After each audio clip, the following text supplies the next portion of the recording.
I talked to Charlemagne. I asked him why he interviewed Candace. You would interview Candace? No, I never interviewed her. Would you have? No, I don't think so. Why not? I mean, me and Charlemagne talked about this, and he gave his explanation. Candace Owens, who we're talking about.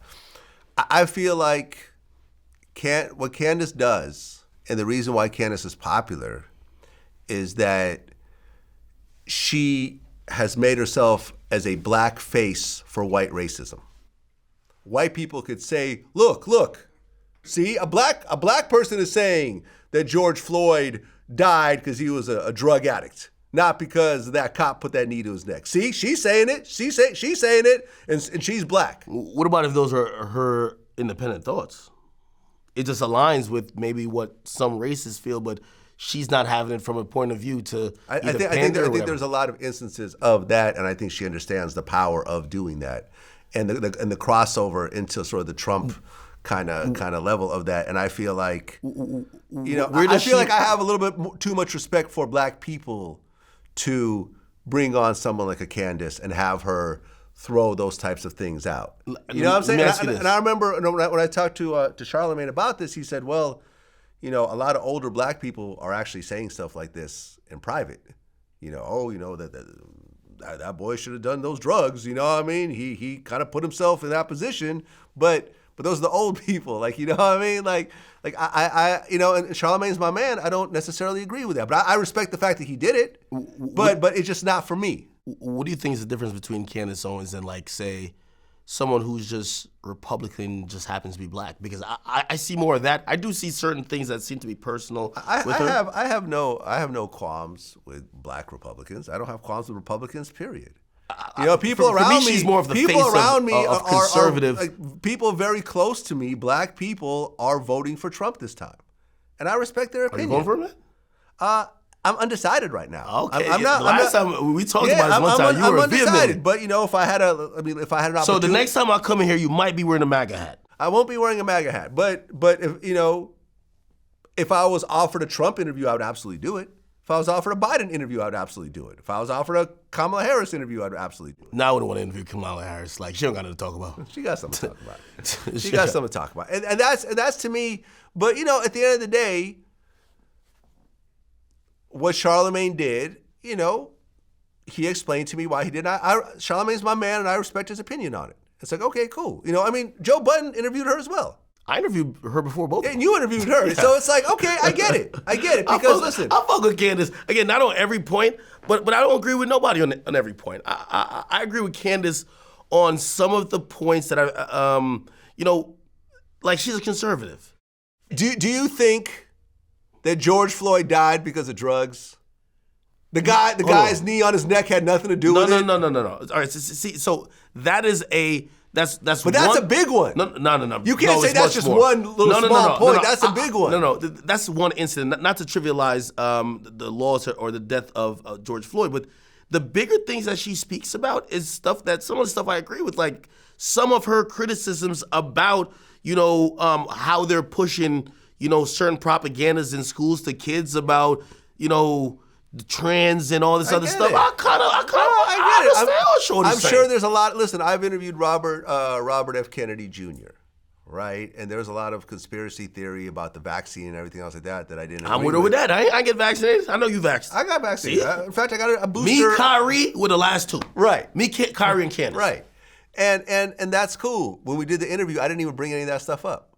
I felt there was enough to talk about to not even mention that, because there's a lot of really good things about, in terms of saving the environment and everything else like that, and plus the importance of him being a Kennedy and knowing the inside story of the Kennedy family, which is, look, hey, I fly into JF Kennedy Airport. Like, you can't downplay how important the Kennedys are. Hey, back to Candace for a second. And this, okay, great. Say I disagree with her with her stance on the George Floyd thing. Yeah.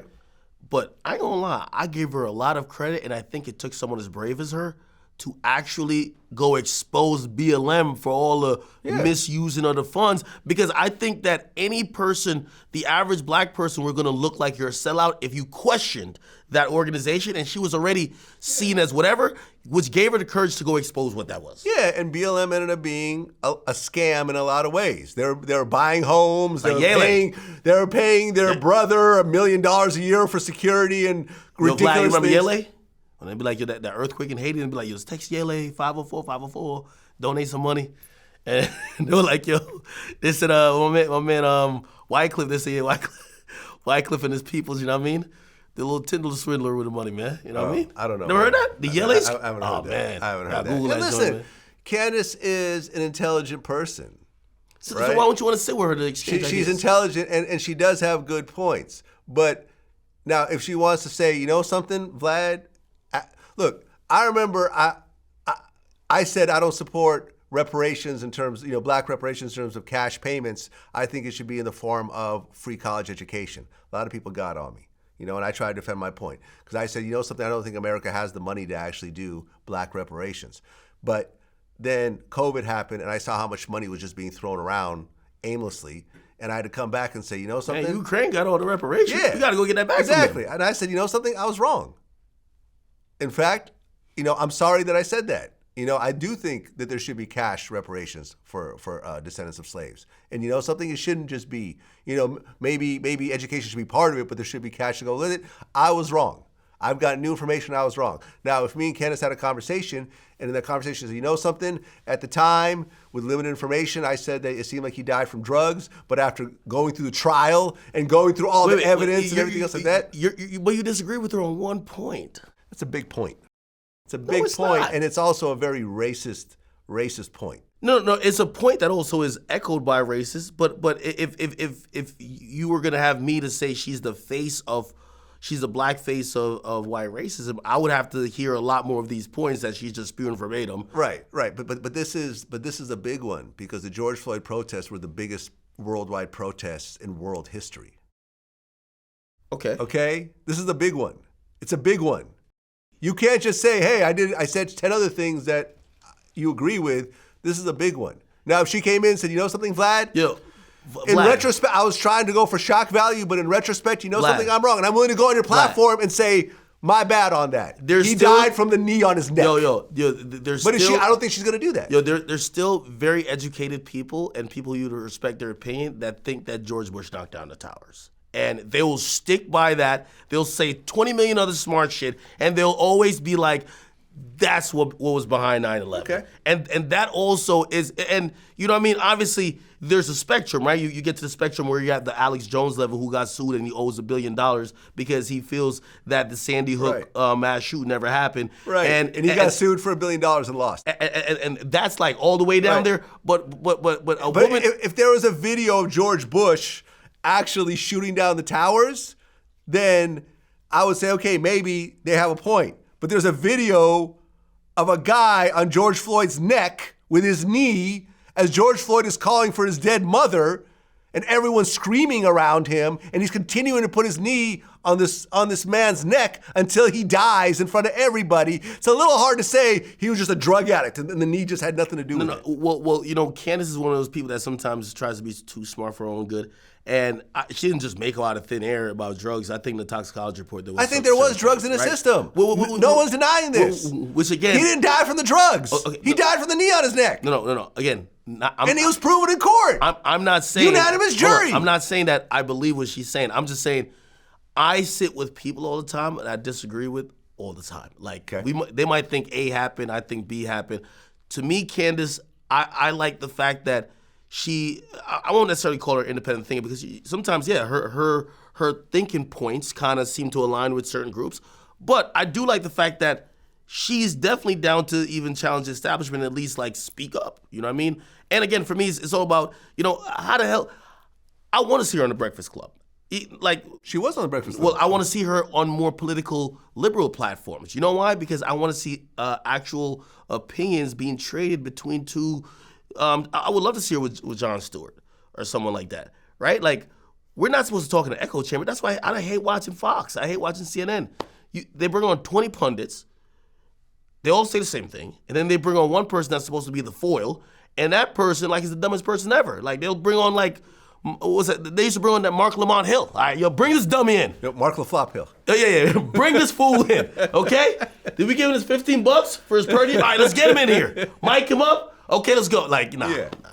Nah, I get it, man. And listen, I respect you for bringing her in, and I've never bashed you for it. You know what I'm saying? I didn't bash Charlamagne for it. I just asked him why he did it. And by the he way, told me his reasoning. I said, okay, cool. I got it. And by the way, and this is why, like, you know, it's amazing that we all have our own platforms. You get to make that decision, too. Because you might just be like, hey, I don't want to sit with this person. Exactly. This is my platform. I don't want to do it, and it's cool. Now, if we were to have that, like I said, if she had any interest in being on my platform, which I don't know if she does or not, you know, we would have to have a conversation ahead of time. And I'm going to be like, listen, what do you think? Do you still feel this way about this? And if she says, you know something, not really.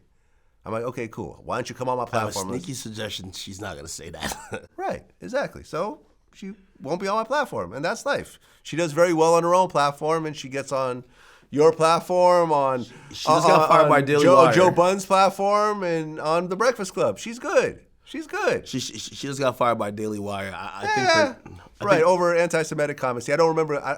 I couldn't figure out what exactly she said to get fired over that. Do you know? It's kind of complicated because there was internal strife going on with her over there for a while. Yeah. Essentially, she got bigger than the person who was leading the talking points. And notice I'm not saying any of the anti-Semitic stuff. I'm like, yeah. Okay, I understand she got fired, but it's like sometimes when it comes she to... She defended Kanye a bit while, Ben Shapiro slammed him. And, I remember that, yeah. She tried to call him out on some hypocrisy, and it was just, it was messy.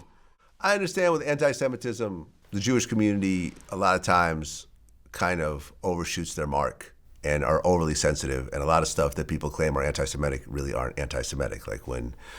Now, the only thing I will say though, Vlad, is like, listen, you see, I think the black community, and I don't want to be spokesperson for the black community, but I'll be saying maybe we should look at our Jewish brothers and probably, look at how they deal with stuff, because you say one thing, you're fucking done.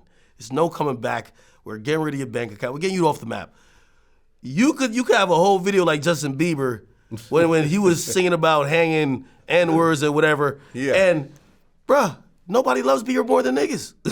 Yeah, like, Quavo does songs with him. We don't forget. John Tolliver. As soon as he started Future has songs with him. As soon as he started rocking a bandana, we start calling him the white Tupac. Right, but to be fair, he did it as a little kid, not as an adult. And I think a lot of people looked at that and said, not to say it's excusable, but they said, man, who hasn't said dumb stuff as a 10-year-old? If there was a video of any artist, even as a kid, saying some anti-Semitic shit, but very direct, like, yo, like, I don't even want to, but you're done.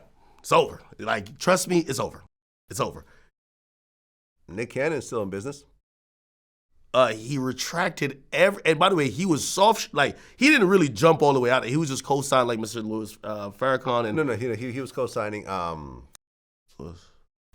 Public Enemy. What's his name? I interviewed him also.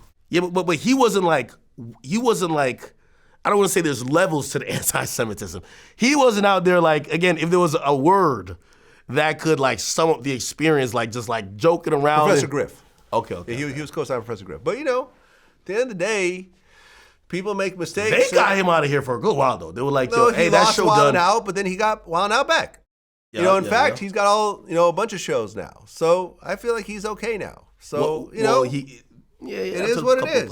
People, listen. At the end of the day, some people hold their ground. Some people... Kanye tried to apologize. They ain't letting that nigga come back in. He's got #1 song in the country. Yo, we had to, everybody went back to that clip and said we had that discussion, yeah. Well, here's people like Kanye Vlad said he can't book a stadium.